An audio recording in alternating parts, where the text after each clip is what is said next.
Seth Rollins money in the bank cash in করে champion হবে সেটা মোটামুটি সবারই ধারণা ছিল, কিন্তু সেথ রলিন্স এইভাবে চ্যাম্পিয়ন হবে সেটা কেউ কখনো ভাবতেই পারেনি। সো গাইজ, আজকের সামার স্ল্যাম শেষ হয়ে গেছে। কি হলো আজকের সামার স্ল্যামে সমস্ত কিছুই থাকবে আজকের এই ভিডিওতে।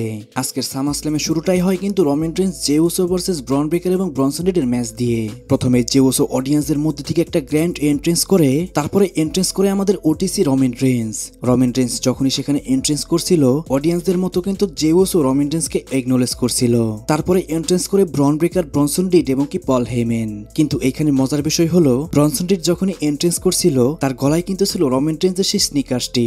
সে সেই জুতাটি এমন ভাবেই গলার মধ্যে পরেছিল যেন এইটা কোনো অনেক বড় একটা জিনিস। এছাড়াও সে যখন ম্যাচ ফাইট করার জন্য রিঙে যায় সে সেই জুতার মালাটি পল হেইম্যানের গলায় পরিয়ে দিয়ে যায়, যা দেখে রোমান রেইন্স অনেক বেশি রেগে যায় এবং কি সে ম্যাচ শুরু হওয়ার আগেই ব্রনসন রিডকে মারতে শুরু করে। ব্রনসন রিডকে অ্যাটাক করে রোমান রেইন্স, আর অপর দিক থেকে জে উসো অ্যাটাক করে ব্রন ব্রেকারকে। দুই ভাই মিলে তাদেরকে রিং থেকে নিচে ফেলে দেয়। এরপরে রোমান রেইন্স এবং জে উসো আবারও জে উসোর মিউজিক হিট করাতে বলে। তারা যখনই সেই মিউজিকের সাথে সেলিব্রেশন করতে যাবে তখনই সেখানে আবারও ব্রন ব্রেকার এবং ব্রনসন রিড চলে আসে।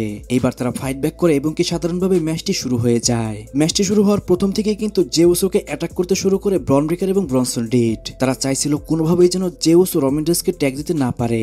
এই জন্যই তারা একদিকে জে উসোকে মারছিল আর অপরদিকে খেয়াল রাখছিল যেন জে উসো কোনোভাবেই রোমান রেইন্সকে ট্যাগ না দেয়। কিন্তু তারপরও জে উসো রোমান রেইন্সকে ট্যাগ দেয়। রোমান রেইন্স ট্যাগ পাওয়ার পরে সে ব্রন ব্রেকারকে ডিস্ট্রয় করতে শুরু করে দেয়। এক পর্যায়ে সে ব্রন ব্রেকার এবং ব্রনসন রিডের ওপর একটা ড্রাইভ হিট করে। সে যখনই সেই ড্রাইভটি হিট করে সে কিন্তু ল্যান্ড করছিল তার নেকের ওপর, যা দেখে সবাই মনে করেছিল হয়তো রোমান রেইন্সের এখান থেকে কোনো বড় ইনজুরি হতে পারে। কিন্তু গাইস, রোমান রেইন্স খুব তাড়াতাড়ি সেটাকে রিকভারি করে নেয়। এরপরও বেশ কিছুক্ষণ ফাইট চলে। রোমান রেইন্স একটা স্পিয়ার হিট করে ব্যারিকেডের ওইখানে ব্রন ব্রেকারকে। অপর দিক থেকে ব্রনসন রিড জে উসোকে একটা সুনামি হিট করতে যায়, তখনই সেখানে রোমান রেইন্স চলে আসে। রোমান রেইন্স এসে ব্রন ব্রেকারকে একটা সুপারম্যান পাঞ্চ হিট করে দেয়। এরপর রোমান রেইন্স জে উসো দুই ভাই মিলে ব্রনসন রিডকে একটা ড্রপ হিট করে। এরপরই জে উসো পিনফল করে।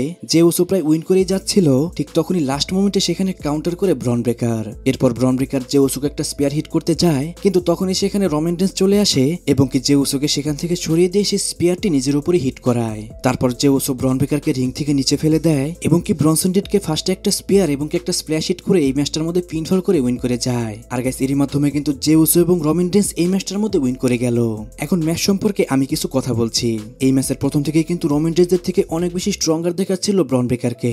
এমনকি ব্রন ব্রেকার যখন রোমান রেইন্সকে একটা স্পিয়ার হিট করে সেই স্পিয়ারটি খেয়ে রোমান রেইন্স কিন্তু অনেকক্ষণই নিচে পড়েছিল এবং কি সে যখন উঠেও দাঁড়ায় বোঝাই যাচ্ছিল সেই স্পিয়ারটি খেয়ে রোমান রেইন্স অনেকটাই আঘাত পেয়েছে। এমনকি ম্যাচের পরে আমরা জানতে পারি ব্রন ব্রেকারের পায়েও একটা ইনজুরি হয়ে গেছে। এই জন্যই হতে পারে ব্রন ব্রেকারকে আমরা কিছুদিনের জন্য আউট অফ অ্যাকশনে থাকতে দেখতে পারি। এরপর Alexa Bliss, Charlotte Flair versus জাজমেন্টদের মধ্যে women tag team championship match শুরু হয়ে যায়। মোটামুটি ভালো একটা ম্যাচ হয়, যেটাকে কিনা একটা চ্যাম্পিয়নশিপ ম্যাচ বলে মনে হচ্ছিল। দুইটি টিমের মেম্বাররাই এখানে অসাধারণ ফাইট করেছে, কিন্তু ম্যাচের একটি মোমেন্টে শার্লেট ফ্লেয়ার এবং অ্যালেক্সার মধ্যে মিস আন্ডারস্ট্যান্ডিং হয়ে যায়, যা দেখে সবাই মনে করেছিল এইখানে হয়তো তাদের মধ্যে কোনো ঝামেলা বাঁধবে এবং কি এই ম্যাচটার মধ্যে জাজমেন্টে উইন করে যাবে। এরকম একটা কিছু আমরা দেখতেও পাচ্ছিলাম। শার্লেট ফ্লেয়ার অ্যালেক্সার দিকে যায় মারার জন্য, কিন্তু সে শার্লেট ফ্লেয়ারকে অ্যাটাক না করে সে অ্যাটাক করে রাকেলকে। আর অপর দিক থেকে অ্যালেক্সা ব্লেজ একটা সিস্টার অ্যাবিগেল হিট করে এই ম্যাচটার মধ্যে পিনফল করে উইন করে যায়। আর গাইস, এরই মাধ্যমে কিন্তু অ্যালেক্সা ব্লেজ এবং শার্লেট ফ্লেয়ার হয়ে গেল নিউ ট্যাগ টিম চ্যাম্পিয়ন। তারপর সেমি জেন ভার্সেস ক্যারিয়ান ক্রসের মধ্যে একটা 1-on-1 ম্যাচ শুরু হয়ে যায়। এই ম্যাচটা যখন থেকে শুরু হয় তখন থেকে কিন্তু কারোর মধ্যে সেরকম কোনো এক্সাইটমেন্ট ছিল না। সবাই আজকে শকিং হলেও সেমি জেনের থেকেও ক্যারিয়ান ক্রসকে বেশি চেয়ার করছিল, কিন্তু ম্যাচটা অতটা ভালো ছিল না। সাধারণ একটা ম্যাচ হয় এটি। ম্যাচের মধ্যে স্কারলেট এসে ইন্টারফেয়ার করে। সে ক্যারিয়ান ক্রসকে একটা স্টিল পাইপ দেয়। ক্যারিয়ান ক্রস যখনই সেমি জেনকে সেটা দিয়ে মারতে যাবে সেমি জেন সেটাকে কাউন্টার করে ব্লু থান্ডার বমে। এরপরে সেমি জেন পিনফল করে, কিন্তু সেখান থেকে কিক আউট করে দেয় ক্যারিয়ান ক্রস। এরপরে ঘটে যায় একটা শকিং ব্যাপার। স্কারলেট এবার সেই পাইপটি দেয় সেমি জেনকে। সে সেটা দিয়ে ক্যারিয়ান ক্রসকে মারতে বলে সেমি জেনকে, যা থেকে সবাই মনে করেছিল হয়তো এইখানে সেমি জেন হয়তো হিল টার্ন করতে পারে। কিন্তু গাইস, সেমি জেন সেখানে হিল টার্ন করে না, উল্টো সে সেই পাইপটি ফেলে দেয় এবং সে ক্যারিয়ান ক্রসকে একটা হেলোয়াকে হিট করে এই ম্যাচটার মধ্যে উইন করে যায়। আর গাইস, এরই মাধ্যমে কিন্তু সেমি জেন এই ম্যাচটার মধ্যে উইন করার মাধ্যমে তাদের মধ্যে রাইভালরিও শেষ করে দিল। এখন যখনই এই ম্যাচটা শেষ হয়ে যায় তখনই কিন্তু অনেক বেশি কন্ট্রোভার্সি হয় এই ম্যাচটা নিয়ে। সবাই বলছিল এটাই হয়তো ক্যারিয়ান ক্রসের লাস্ট ম্যাচ ডাব্লিউডাব্লিউই তে, তাই এইখানে ক্যারিয়ান ক্রসকে একটা মোমেন্ট দেওয়া উচিত ছিল। কিন্তু আমি এখন পর্যন্ত শিওর নয় ক্যারিয়ান ক্রস এই ম্যাচের পরে ডাব্লিউডাব্লিউই থেকে চলে যাবে। তাই গাইস, যখনই আমি কনফার্ম কোনো নিউজ পাবো তখনই আমি আপনাদেরকে জানিয়ে দিব।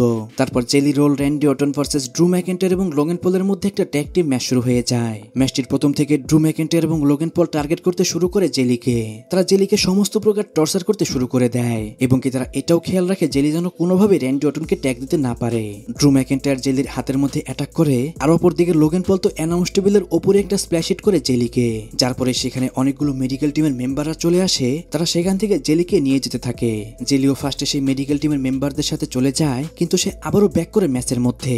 তখনই র্যান্ডি অর্টন জেলিকে ট্যাগ দেয়। জেলি ম্যাচের মধ্যে এসে সে লোগান পলকে একটা কোকস্ল্যাম হিট করে এবং কি ড্রু ম্যাকেন্টায়ারকেও তার ফিনিশার হিট করে দেয়। কিন্তু এরপরে আমরা দেখতে পাই ড্রু ম্যাকেন্টায়ার আবারও ফাইট ব্যাক করে। ড্রু ম্যাকেন্টায়ার একটা ক্লেমর হিট করে জেলিকে, তখনই র্যান্ডি অর্টন চলে আসে রিং এর মধ্যে।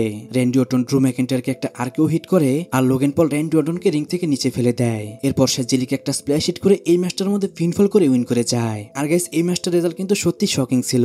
এরকম সেলিব্রিটি ম্যাচে কিন্তু সবসময় আমরা দেখতে পাই সেলিব্রিটিরাই উইন করে যায়, কিন্তু আজকে এই ম্যাচটার মধ্যে র্যান্ডি অর্টন এবং জেলি হেরে গেছে। আমার মনে হয় সামনে তাদের মধ্যে আরো কোনো ম্যাচ হতে পারে। তারপর টিফিনি স্ট্র্যাটন ভার্সেস জেড কার্গিলের মধ্যে একটা ওমেন চ্যাম্পিয়নশিপ ম্যাচ হয়। এই ম্যাচটা একটা নর্মাল ম্যাচের মতো ম্যাচ হয়, যে ম্যাচটার ডিউরেশন অনেক ছোট ছিল, কিন্তু গাইস শকিং ছিল এই ম্যাচটার রেজাল্ট।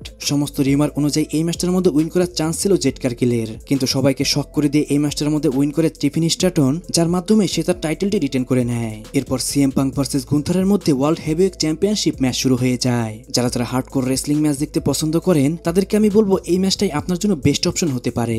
ম্যাচের মধ্যে যেরকম গুন্থার অনেক ভালো রেসলিং করেছে, ঠিক সেরকমটাই ভালো রেসলিং করতে পেরেছে আমাদের সিএম পাঙ্ক। যাই হোক, ম্যাচটি শুরু হয়ে যায়। ম্যাচের বেশিরভাগ সময় ডমিনেট করে গুন্থার, কিন্তু সিএম পাঙ্কও মাঝে মাঝে ফাইট ব্যাক করেছিল। সে যখনই ফাইট ব্যাক করেছিল, সে গুন্থারকে ভালোই কিন্তু অ্যাটাক করছিল। ম্যাচের একটি মোমেন্টে গুন্থার সিএম পাঙ্ককে শার্পশুটার হিট করে।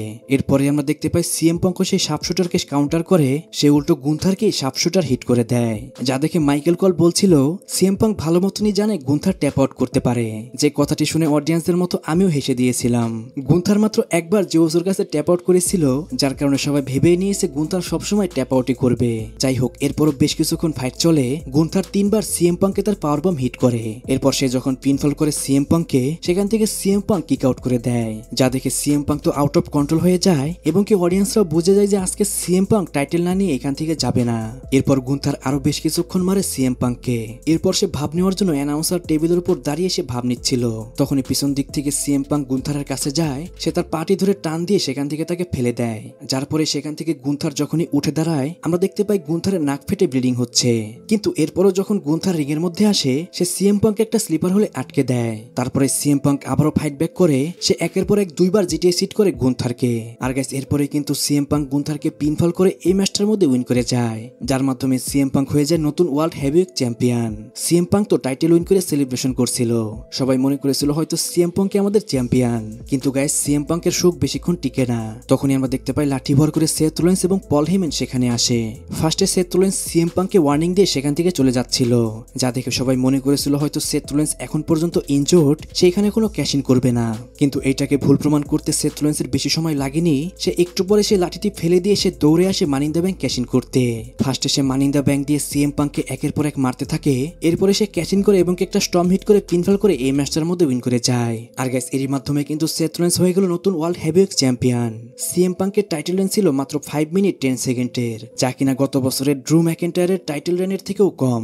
যখনই ম্যাচ শেষ হয়ে যায়, একটা প্রেস কনফারেন্স হয় ট্রিপল এইচের। এরপরে সে প্রেস কনফারেন্সে ট্রিপল এইচ বলে আজকে যে নাইট ওয়ানে যা হয়েছে সেটা কিছুই নয়, আসল ধামাকা তো কালকে। কিন্তু গাইস, টুইটারে তো এটার উল্টোটা চলছে। সবাই বলছে ট্রিপল এইচ কোনো হ্যাপি এন্ডিং করতে পারে না। বিশেষ করে তো আজকে সবাই এখানে খেপে গেছে সিএম পাঙ্কের ম্যাচের রেজাল্ট দেখে। অনেক অডিয়েন্স মানতেই পারছে না যে এইখানে সিএম পাঙ্ক হেরে গেছে।